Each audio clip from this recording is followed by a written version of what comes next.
नमस्कार, आप देख रहे हैं ENT ऑल न्यूज और मैं हूं आपके साथ निहारिका मिश्रा। कहते हैं कि परिवर्तन संसार का नियम होता है और ये जब समय समय पर नहीं होता है तब ये किसी देश, समाज या किसी भी इंसान के लिए मुश्किलें पैदा कर सकता है। और मैं ऐसा इसलिए कह रही हूँ क्योंकि आज हमारे साथ प्रशांत किशोर यानी जो जन स्वराज के संस्थापक है, जिन्होंने लगभग 2.5 साल से एक संकल्प लिया हुआ है कि बिहार में बदलाव हो, उन्हीं के एक कर्मठ सिपाही अंशुल जायसवाल जी हमारे साथ है, जिनका भी एक ही दृढ़ संकल्प है प्रशांत किशोर की तरह कि मोतिहारी में परिवर्तन हो, यहाँ बदलाव हो और यहाँ की समस्याओं का समाधान हो। सबसे पहले नमस्कार सर आपका। आपको भी। सर, सबसे प्रशांत किशोर यानी जो जन स्वराज के संस्थापक है, जिन्होंने लगभग 2.5 साल से एक संकल्प लिया हुआ है कि बिहार में बदलाव हो, उन्हीं के एक कर्मठ सिपाही अंशुल जायसवाल जी हमारे साथ है, जिनका भी एक ही दृढ़ संकल्प है प्रशांत किशोर की तरह कि मोतिहारी में परिवर्तन हो, यहाँ बदलाव हो और यहाँ की समस्याओं का समाधान हो। सबसे पहले नमस्कार सर आपका। आपको भी। सर, सबसे पहला सवाल मेरा यही होगा आपसे कि बीते 20 साल में जो बिहार की राजनीति है उसको कैसे देखते हैं, और जब इतिहास लिखा जाएगा तो जो अभी की सरकार है वो कहती है कि ये मंगल राज है, लेकिन जब इतिहास लिखा जाएगा तो क्या ये मंगल राज लालू राबड़ी के जंगल राज से अच्छा रहेगा या अभी की जो परिस्थिति है या उससे बद से बदतर समझा जाएगा? अभी जितनी भी सरकारें जब से लगभग हम लोग यहाँ पे, जब से हम लोगों ने होश संभाला है, तब से हम लोगों ने लालू जी का राज देखा। उसके बाद नीतीश जी एक परिवर्तन की बात करके बिहार में आए और पिछले 20 साल से सत्ता पे काबिज है। नीतीश जी के पहले 5 साल जो हैं वो नो डाउट बहुत ही अच्छा था। नीतीश जी ने पहले 5 साल में बिहार में क्राइम पे रोक लगाया था और डेवलपमेंट जो है उसको उन्होंने बेसिक जो मूल सुविधाएं हैं उसको बिहार की जनता को देने का उन्होंने काम किया था।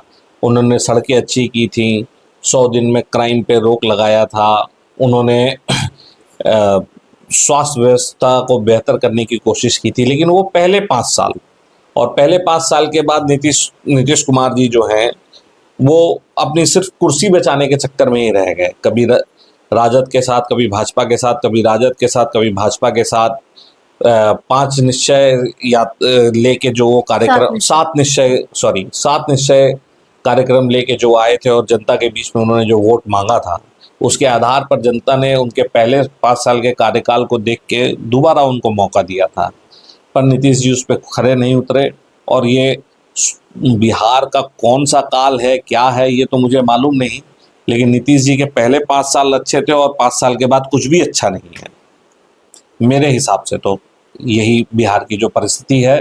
नीतीश कुमार को सिर्फ मुख्यमंत्री की कुर्सी चाहिए, वो चाहे राजद के साथ आए चाहे भाजपा के साथ आए, वो सिर्फ अपना भला देख रहे हैं, बिहार की जनता का भला नहीं देख रहे। इसमें कोई दो राय नहीं कि बिहार में जो विकास होना चाहिए वो विकास बिहार में नहीं हुआ। आज भी यहाँ जो मूलभूत सुविधाएं होती है या जरूरतें होती है, जैसे कि स्वास्थ्य हो गया, शिक्षा हो गया, इन सभी चीजों के लिए लोगों का मतलब इतना पलायन हो रहा है, लाखों में हजारों में आए दिन होता रहता है। लेकिन इसके बाद भी ना स्वास्थ्य सेवा यहाँ अच्छी है, ना शिक्षा है, ना रोजगार है, पलायन हो रहा है। लेकिन इसके बाद भी लोग बीते 20 साल से वही सरकार चुनते आ रहे हैं। कभी नीतीश जी मोदी के साथ रहते हैं तो उनकी सरकार हो जाती है, कभी तेजस्वी और नीतीश जी की सरकार हो जाती है। तो क्या लगता है इसको लेकर कि आखिर ऐसा क्यों हो रहा है? एक जो सबसे बड़ी बात है और जो प्रशांत किशोर जी कहते भी हैं, जब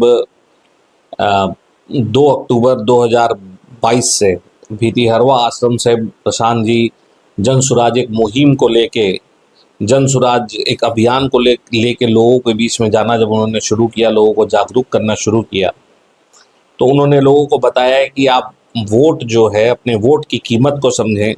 जो नेता आपसे जो वायदा करके आपका वोट लेता है, उसके बाद आप उससे अपने उससे उस नेता से सवाल पूछे कि आपने हमारा वोट जो बात कह के लिया उस चीज़ को आप पूरा करें।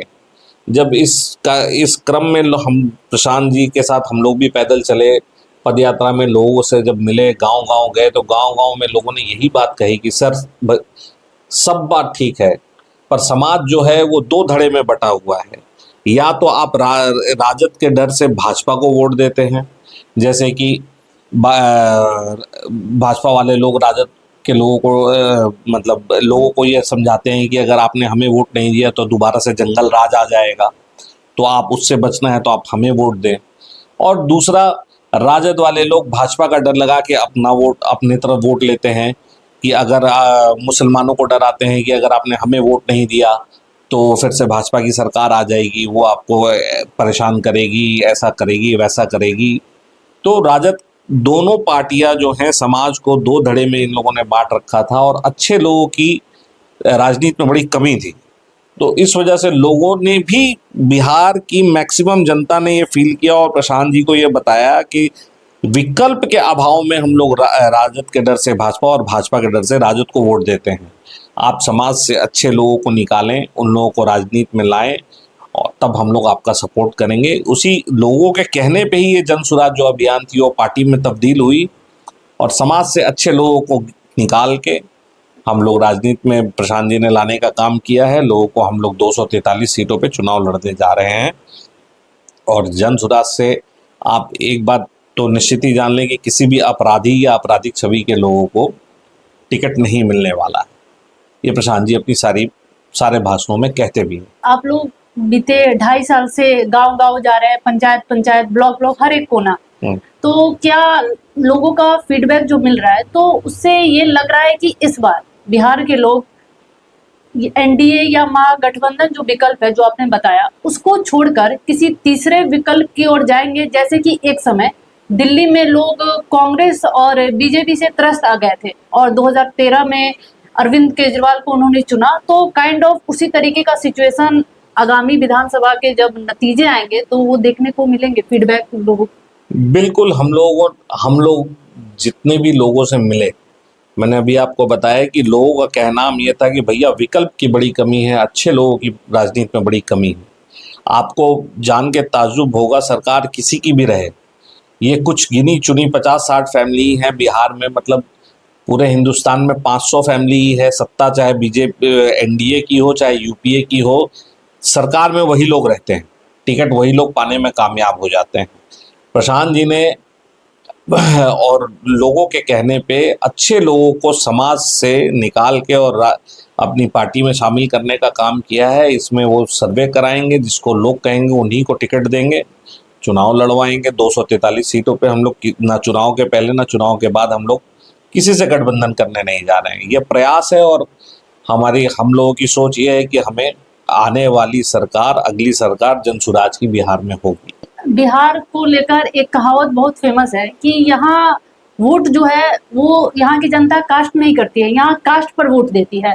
लेकिन आप लोग इतना घूमे, सबको ये होता है कि विकास पर वोट देना है इस बार चाहे कुछ भी हो जाए। लेकिन बिहार के सिनारियों में ऐसा देखा जाता है कि लोग कहते कहते जाके अपने कास्ट पर ही वोट गिरा आते हैं, जिसका नतीजा क्या होता है वो सब लोग देख ही रहे हैं। तो क्या लगता है इस बार ये जो मिथक है बिहार को लेकर वो टूटेगा? क्योंकि मैं ऐसा इसलिए कह रही हूँ क्योंकि जो आरजेडी पार्टी है वो लोग प्रशांत किशोर को लेकर हमेशा कटाक्ष करती है, उनके नाम को लेकर कि प्रशांत किशोर पांडे, और ये वो क्यों कहती है ये सबको पता है।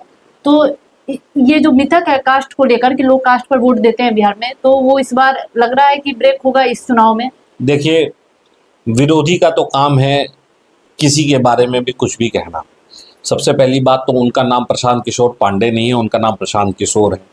उनके पिताजी पांडे लगाते थे, प्रशांत जी ने अपने नाम पांडे नहीं लगाते हैं। दूसरी बात यह है कि एक चीज़ समझने वाली है, बिहार में एक बार जो आपने जैसा अभी पहले भी पूछा कि लोग 20 साल से एक गवर्नमेंट है, 15 साल से एक गवर्नमेंट है, तो बिहार में अमूमन ये देखा गया है कि 15 साल पे एक जनरेशन गैप हो जाता है। नए वोटर्स, बच्चे नए जो आते हैं वो बड़े हो जाते हैं, वो जब फर्स्ट टाइम वोटर बन जाते हैं तो उन लोगों की धारणा बदलती है। जैसे लालू जी पहली बार आए थे तो सामाजिक न्याय की बात को लेके आए थे, तो उस समय जो यंग फर्स्ट टाइम वोटर थे, जो यंगस्टर्स थे, उनकी सोच ये थी कि नहीं भाई, समाज में सामाजिक न्याय होना चाहिए।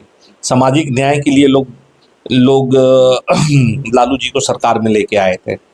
जब नीतीश जी सरकार में आए उनके 15 साल के शासन के बाद, तो नीतीश जी ने यह कहा था कि भाई बिहारी कहलाना गाली नहीं होगी, बिहार में डेवलपमेंट होना चाहिए। जैसे उस समय हम लोग भी थे और भी बिहार के बच्चे थे जो दिल्ली में पढ़ा करते थे, वहाँ बिहारी कहलाना लोग बड़े ही दृष्टि से देखता था, अरे ये तो बिहारी है, पता नहीं उनके दिमाग में कौन सी इमेज थी। उस दर्द को युवाओं ने उस समय झेला था। जब वो वोट करने आए तो उन्होंने नीतीश जी को सरकार में मौका दिया। उसी तरह अब नीतीश जी के भी 20 साल पूरे हो चुके हैं और इस बार प्रशांत किशोर जी और लोगों को यही समझा रहे हैं, और जो युवा आए हैं वो अब जाति पाति पे वोट नहीं करते हैं। उनका सोचना ये है कि बहुत हो गई जाति पाति, बहुत हो गई, हो गया सामाजिक न्याय। अभी के समय में बिहार का सिर्फ एक ही मुद्दा है, वो है विकास। और आपने जिस चीज़ के लिए भी वोट किया, आपने सामाजिक न्याय के लिए वोट किया, आपको सामाजिक न्याय मिला। आपने नीतीश कुमार जी को सुशासन के लिए वोट किया, आपको सुशासन मिला। इस बार प्रशांत जी का कहना यह है कि आप वोट अपने बच्चों के भविष्य के लिए करें। बट अब इस बार जब आप वोट करने जाएं तो अपने बच्चों का चेहरा देख के जाएं, ताकि उनको आने वाले समय में पलायन ना करना पड़े। भी अपने 10,000 और 15,000 की नौकरी के लिए अपने घर को, अपने शहर को छोड़ के जाके बाहर में मजदूर ना कहलाना पड़े। जो बिहार की जो ये अभी जो बिहार के युवा हैं वो आज बिहार का युवा जाके गुजरात में काम करता है तो उसको 18 घंटे काम करना पड़ता है, तब भी उसे 15 से 20,000 रुपए की तनख्वाह मिलती है। जो गुजरात का लेबर है वो गुजरात में काम करता है और वो 8 घंटे काम करता है तो कहता है मुझे 20 से 25,000 रुपये सैलरी मिलेगी तभी मैं काम करूँगा। तो ये जो दर्द है वो बिहार का युवा जो पलायन करके बाहर गया है वो झेल रहा है, और उसकी और युवाओं की इस बार सोच है कि हम लोग प्रशांत जी को लाएंगे और जाति पाति से ऊपर उठ के वोट देंगे। टूटेगा ये मिथक, बिल्कुल टूटेगा। जैसे लोग इस भुलावे में पहले भी रह गए थे कि मेरा ये समीकरण है तो मैं सरकार बना लूंगा, मेरा ये समीकरण है तो मैं सरकार बना लूंगा। समीकरण से परे इस बार युवा बहुत बड़ी शक्ति है। जो फर्स्ट टाइम वोटर्स हैं वो इससे पढ़े लिखे हैं और इससे ऊपर उठ के सोच रहे हैं। बिहार में बदलाव होगा और जरूर होगा। तो जैसे कि अब चुनाव में ज़्यादा महीना का समय नहीं रह गया है, सभी पार्टी अपनी अपनी तैयारी कर रही है, लेकिन इसी बीच जन स्वराज में देखा जाता है जो बड़े नेता है, मुनाजिर हसन है, देवेंद्र प्रसाद यादव है, आनंद मिश्रा है, ये लोग पार्टी छोड़ देते हैं। अभी हाल ही में आनंद मिश्रा ने छोड़ा, जो पूर्व IPS रह चुके हैं। वो कह रहे हैं कि वो बीजेपी का गुणगान कर रहे हैं कि मुझे शुरू से ही RSS पसंद है और बीजेपी की विचारधारा मेरे अंदर है। तो इन सब चीज़ों को लेकर जनता में कहीं ना कहीं एक मैसेज आता है कि इस पार्टी में भी बाकी पार्टियों की तरह आना जाना रहेगा। तो क्या लगता है ये कहीं बैकफायर ना कर जाए अभी चुनाव के एंड मौके से पहले कुछ नेताओं का जाना जो काफ़ी फेमस है? देखिए, मुनाजिर हसन साहब ने पार्टी नहीं छोड़ी है, उनको कोर कमेटी का मेंबर बनाया गया था। कोर कमेटी के मेंबर जब आप बनते हैं तो आपको पूरे बिहार में जाके काम करना पड़ता है। तो उन्होंने अपनी एक चिट्ठी लिखी थी प्रशांत किशोर जी को, जो कि इंटरनेट पे है भी, आप चाहेंगे तो मैं आपको दे भी दूंगा। उसमें उन्होंने लिखा था कि मैं स्वास्थ्य कारणों से बहुत ज़्यादा भाग दौड़ करने में असमर्थ हूँ, पर मैं पार्टी के साथ जुड़ा हुआ हूँ, मैं जनसुराज में हूँ और जनसुराज में ही रहूँगा, मैं आपके साथ हूँ। तो मुनाजिर हसन जी पार्टी छोड़ के नहीं गए हैं, वो पार्टी में ही हैं। दूसरी बात, आनंद मिश्रा जी के बारे में जो ये एक बात फैल गई है इंटरनेट पे कि आनंद मिश्रा जी ने जनसुराज से इस्तीफा दे दिया, ये कहाँ इस्तीफा उन्होंने दिया है? आनंद मिश्रा जी को यूथ का अध्यक्ष बनाया गया था प्रशांत किशोर जी द्वारा। वो उसमें मोटरसाइकिल रैली वगैरह लेके पूरे बिहार के भ्रमण पे निकले थे, यहाँ भी आए थे। तो आनंद मिश्रा जी जो हैं वो अब कुछ दिन उन्होंने अपने कुछ दिन की छुट्टी लेके वो गए हैं और कुछ दिन के बाद वो फिर आएंगे और वो चुनाव लड़ने के इच्छुक भी हैं। तो इस वजह से उन्होंने कहा कि मैं पूरे बिहार में अब घूम के काम नहीं कर पाऊंगा, मेरा जो विधानसभा है मैं उसमें काम करना चाहता हूं। तो वो भी जनसुराज के साथ हैं। इसमें प्रशांत जी का जवाब भी आया है, वो भी आप देख सकते हैं। और तीसरा आपने किसके बारे में पूछा? देवेंद्र यादव जी।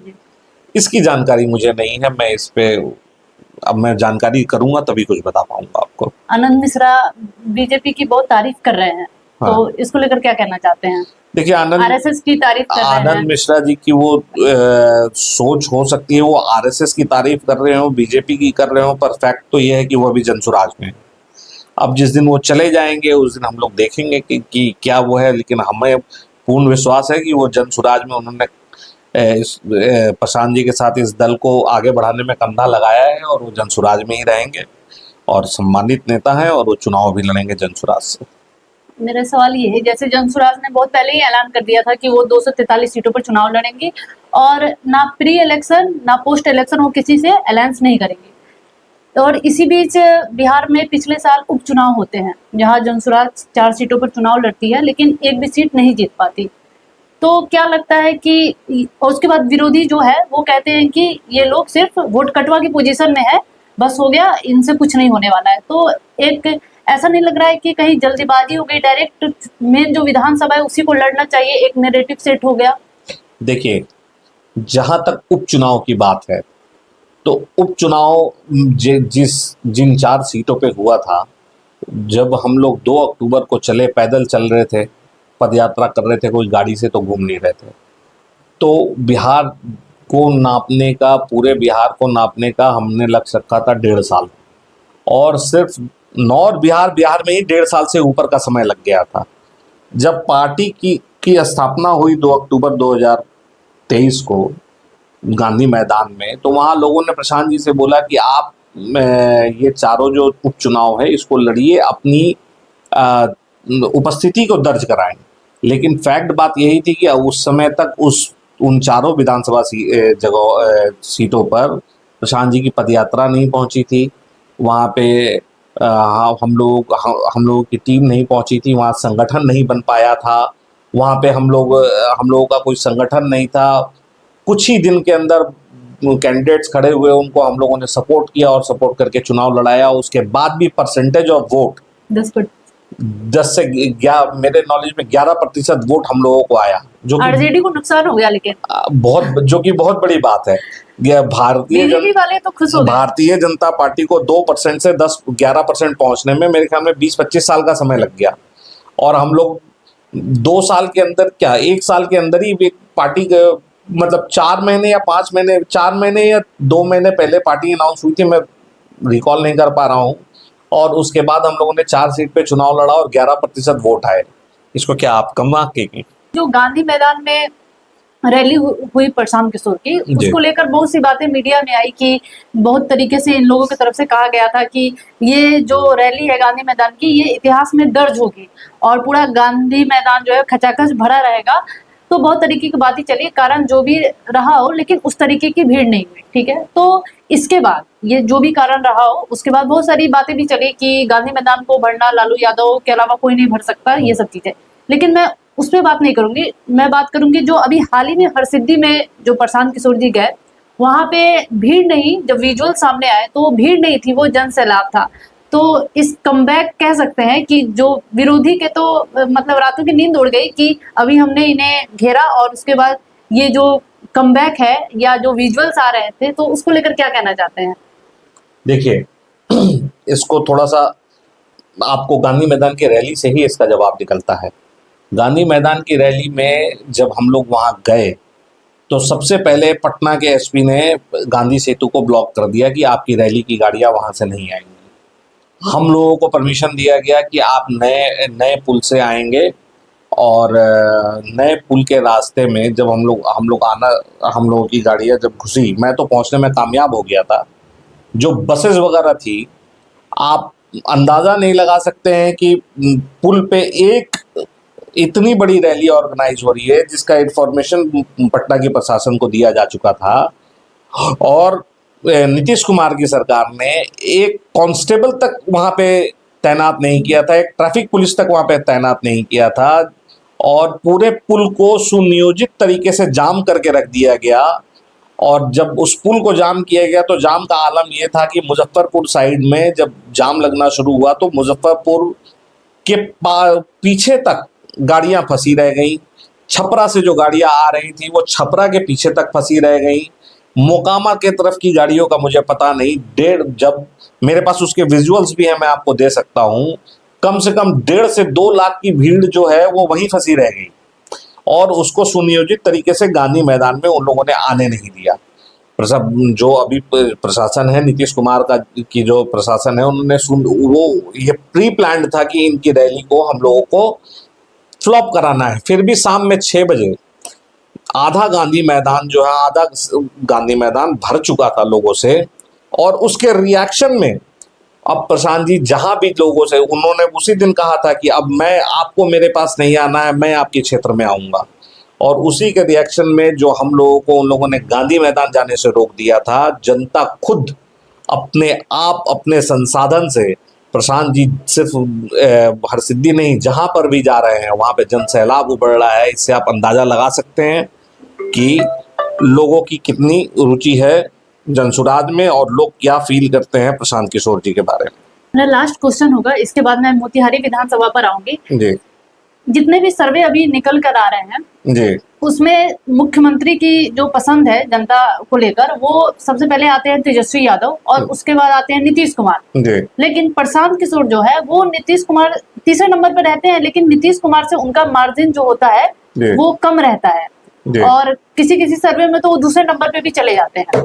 तो इसको कैसे देखते हैं, क्योंकि प्रशांत किशोर जो सबसे ज्यादा हमलावर होते हैं वो तेजस्वी यादव और नहीं तो नीतीश कुमार, तो इस चीज को कैसे देखते हैं?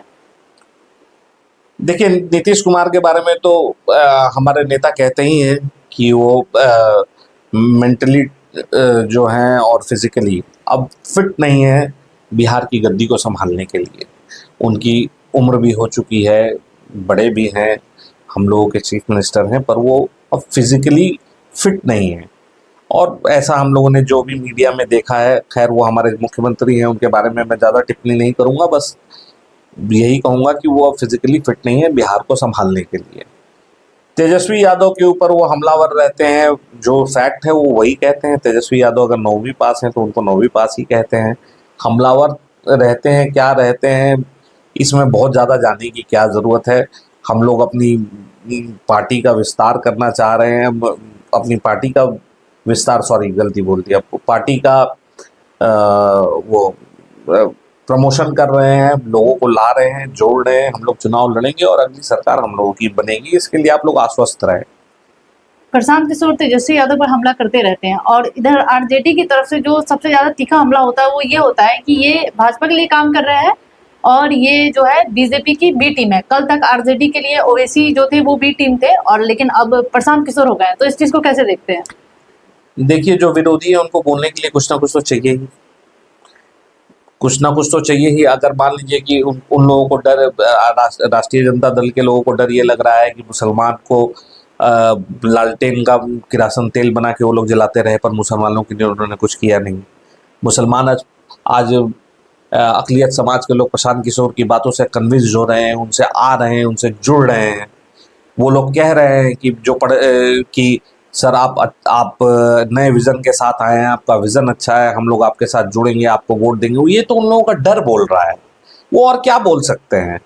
वो बताएं कि 20 सालों में उन लोगों ने क्या डेवलपमेंट किया है, क्या विकास किया है, मुसलमानों को क्या दिया है। वो अपनी बातों को कन्विंस, विरोधी, देखिए राजनीति में सबसे आसान बात यह है कि अगर किसी का काम खराब ना कर सको तो उसका नाम खराब कर दो, ठीक है ना। वो प्रशांत किशोर पांडे हैं तो वो बीजेपी की बी टीम है, तो वो क्या है क्या नहीं है, आदमी है, हाँ कमर्शियल आदमी है, अपना बिजनेस करने आए हैं।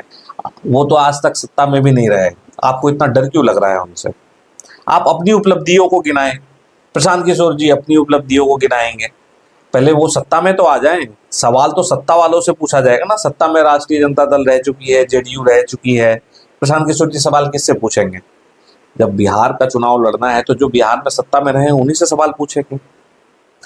तो इन सब बातों का कोई मतलब नहीं है, उन लोगों का डर बोल रहा है। वो लोग डरे हुए हैं, जन स्वराज की पॉपुलैरिटी से डरे हुए हैं, इस वजह से वो लोग ऐसी बातें करते हैं। तो जैसा कि आपने देखा कि अंशु जायसवाल जी ने बिहार की राजनीति पर जो भी प्रश्न थे मेरे, उसका जवाब बहुत बेबाकी से दिया। क्योंकि हम मोतिहारी विधानसभा क्षेत्र में है तो इसी से रिलेटेड क्वेश्चन इनसे करते हैं। जैसा कि खबर है कि आप यहाँ से जन स्वराज के कैंडिडेट हो सकते हैं, तो अगर आपको टिकट मिलता है तो आपके मुद्दे क्या होंगे और किन किन मुद्दे पर आप काम करना चाहते हैं, और उसके बाद वो सब मुद्दे जनता के बीच लेकर जाएंगे ताकि जो यहाँ पे परिवर्तन हो पाए। देखिए, मोतिहारी विधानसभा में जो मैंने जितनी भी सभाएं की हैं, जितने भी लोगों से मिला हूँ पिछले 2-2.5 सालों में, एक तो यहाँ की जनता ब्लॉक अंचल और अंचल के भ्रष्टाचार से त्राहिमाम कर रही है। यहाँ पे जो अंचल में जो जो लूट है और जो भ्रष्टाचार है, मैं अगर चुनाव में जाऊंगा तो उस गांव के लोगों को मैंने ये देखा है कि किसी को वृद्धा पेंशन लेना है, 400 रुपये वृद्धा पेंशन है, उसमें कितने उसके हाथ में आता है ये आप भी जानते हैं। एक मामूली अगर आपको दाखिल खारिज कराना है तो ब्लॉक का चक्कर लगाते लगाते आपका चप्पल घिस जाएगा, और चप्पल 6 महीने के बाद आपका दाखिल खारिज होगा, और उसके बाद भी आपको जो घूस का सब पैसा देना पड़ेगा। लोग मतलब अपना किसान अनाज बोता है, अनाज फसल काटता है, और फसल काटने के बाद वो सारा पैसा ले जाके अंचल में घूस में दे रहा है। नीतीश कुमार ने एक तो घर घर में ये जमीन सर्वे के नाम पे जो लूट मचा रखा है ब्लॉक के माध्यम से, जो अंचल कार्यालय में जो लूट मची हुई है उसका आप अंदाजा नहीं लगा सकते हैं। हम लोग गांव में गए हैं, लोगों से मिले हैं, लोग अपना पेट काट के अंचल में घूस दे रहे हैं। तो सबसे पहले तो मैं भ्रष्टाचार पे बहुत तगड़ा प्रहार करूंगा, मेरा पहला मुद्दा ये रहेगा। और दूसरा मुद्दा ये रहेगा कि जो स्वास्थ्य व्यवस्था है यहाँ की, उसको दुरुस्त करने की बहुत ज़्यादा ज़रूरत है। एक गरीब आदमी उसका अधिकार है कि उसको फ्री में अच्छा इलाज मिले, अच्छी सुविधा मिले, अच्छा हॉस्पिटल मिले। जो मोतिहारी हॉस्पिटल की, जो सदर अस्पताल की जो हालत है और जो यहाँ की व्यवस्था है, वो तो उसका भगवान ही मालिक है।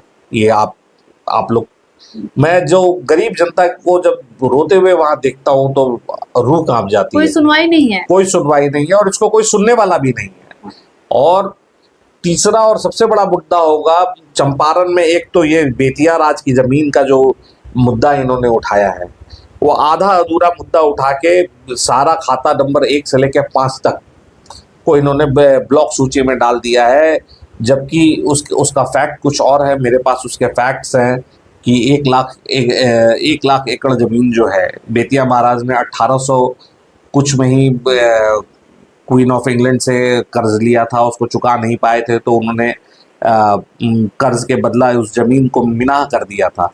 और वो जमीन अंग्रेजों द्वारा किसी को पट्टा के माध्यम से, किसी को रजिस्ट्री के माध्यम से, किसी को और सेल के माध्यम से लोगों को दे दिया गया। लोग सैकड़ों सालों से उस जमीन को जोत रहे हैं। सैकड़ों सालों के आज़ादी के बाद 1957 में जब पहली बार जमाबंदी कायम हुई, तो जब अगर वो जमीन उस किसान की नहीं थी तो जमाबंदी में उसका नाम कैसे आ गया? ये जो जमीन को हड़पने की जो सरकार की जो मंशा चल रही है, और जो ये क्या कहते हैं कि लैंड सर्वे चल रहा है, इस पर मैं बहुत तगड़ा प्रहार करूंगा।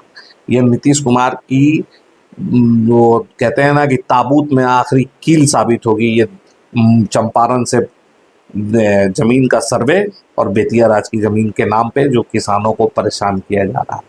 जब भी मोतिहारी की बात आती है और खासकर चुनाव के समय में, तो एक मुद्दा जो दशकों से चल रहा है, चीनी मिल। जब भी चुनाव आता है तो इस मुद्दे को नेताओं के द्वारा बहुत भुनाया जाता है और इस पे वोट भी लिए जाते हैं, लेकिन जैसे ही चुनाव खत्म और फिर इस पे कोई बात नहीं होती है। यहाँ पिछले लगातार 15 साल से राधा मोहन सिंह सांसद हैं, फिर इस बार भी जीत गए।